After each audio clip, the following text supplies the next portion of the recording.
Nous allons donc ouvrir notre classeur de suivi des dettes fournisseurs. Je viens de le terminer. On va voir exactement ce que VBA a permis de nous faire en termes d'automatisation. Là, nous sommes à la page d'accueil. On va se connecter en tant qu'administrateur pour avoir accès à tous les différents modules. Donc, on met les identifiants. Je tiens à rappeler que voilà, c'est une feuille Excel. On a juste bien customisé. Et vous voyez, on a masqué les différents menus. On a tous ces menus: fournisseurs, factures, utilisateurs, accès, dashboard. Avant tout, il est question de créer d'abord des fournisseurs. Sur cette plateforme, vous avez la possibilité de créer des fournisseurs.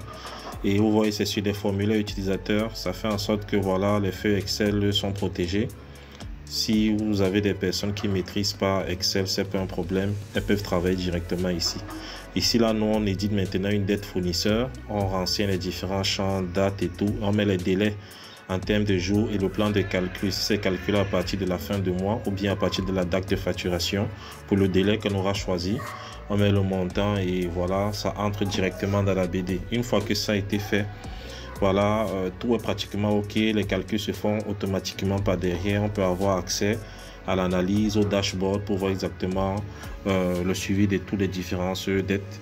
Et voilà, quand on accède au dashboard, on a ça, on a le total des factures, le total de montant qu'on doit payer, total déjà réglé, le solde, on a les graphiques, les indicateurs temporels, ainsi que les filtres par fournisseur, par facture, par année.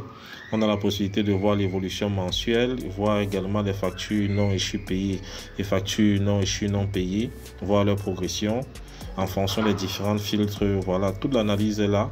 Et ça, c'est vraiment une version standard. En fonction des besoins, on peut encore pousser l'analyse. Mais en gros, toi, déjà là, il y a l'analyse même des fournisseurs de l'autre côté. Et on voit bien que c'est assez intuitif et dynamique.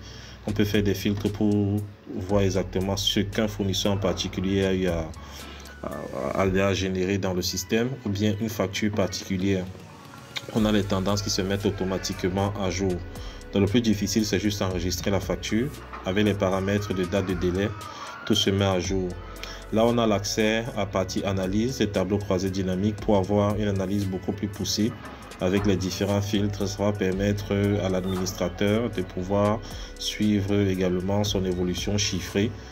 Et on peut aller plus loin en mettant des indicateurs conditionnés. Donc, on peut générer une base sur un nouveau classeur. Ça, c'est la base des différentes factures émises. Donc, vous pouvez le sauvegarder. OK, vous pouvez accéder au suivi de toutes les factures, générer d'un nouveau classeur pour pouvoir faire une analyse beaucoup plus poussée ou bien faire des impressions et tout. Ça va dépendre de l'utilisation de tout un chacun. Il y a également la possibilité de générer la base de tous les règlements qui ont été effectués. Voilà, ça se génère automatiquement sur un nouveau classeur. Donc, ceci étant fait, on a la possibilité de créer des utilisateurs et leur donner des niveaux d'accès. On va remplir juste les champs, mettre la fonction. Et au niveau du niveau d'accès, on va cocher uniquement les cases qui sont nécessaires pour l'utilisateur. On va mettre un mot de passe.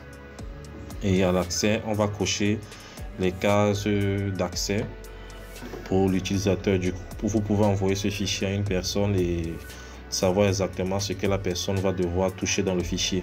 Et vous voyez, avec ce modèle de travail sur feuille Excel et user form, ça permet de pouvoir avoir une intégrité des données et on n'a plus besoin de savoir si vraiment les utilisateurs ont une maîtrise d'Excel ou non. C'est vraiment intuitif. On peut se déconnecter là. On fait le test avec l'utilisateur qu'on vient de créer. Il s'en connaît. On va mettre son mot de passe. Et lorsqu'on va valider, nous avons notre menu qui apparaît, mais il aura accès uniquement aux différents boutons qui lui ont été assignés. Donc, dashboard, il ne peut pas accéder parce que voilà, il n'a pas été autorisé. Par contre, il peut ajouter un fournisseur. Donc, c'est vraiment assez dynamique et assez sécurisé. Voilà, c'est Nebula 7. C'est un système de suivi de gestion des dettes fournisseurs. Il a été fait en fonction d'un cahier de charges bien précis. Si vous avez besoin de ce système, le lien en description. Portez-vous bien et à la prochaine pour une nouvelle aventure dans la 5e dimension. Everything's possible right now.